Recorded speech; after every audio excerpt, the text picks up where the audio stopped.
What if I told you that one of history's greatest composers was once told he had no talent for music?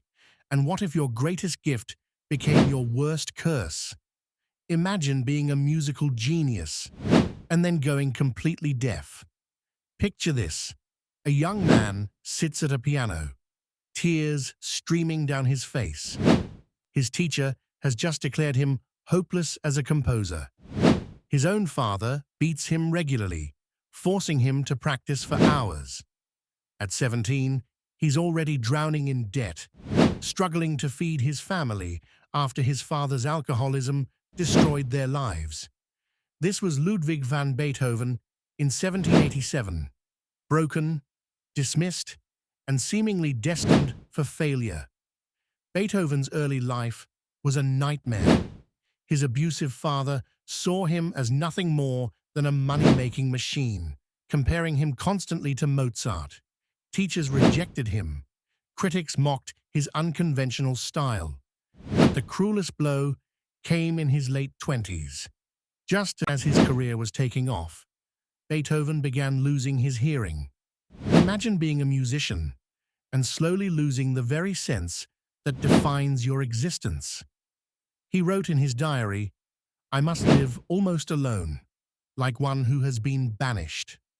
By 1802, he was so desperate he considered suicide. Here's where everything changed. Instead of giving up, Beethoven made a radical decision. He wrote what's now called the Heiligenstadt Testament, a letter where he declared he would live for his art alone. He stopped trying to please others and started composing from his soul. His deafness, which seemed like a curse, became his superpower. Cut off from the world's noise, he could hear music in ways no one else could.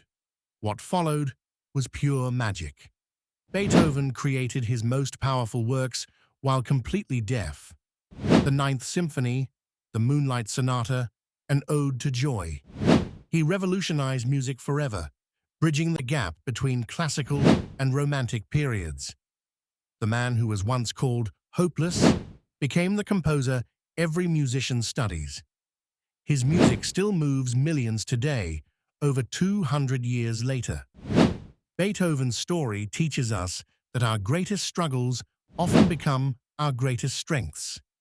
He transformed his pain into beauty, his isolation into connection with all humanity.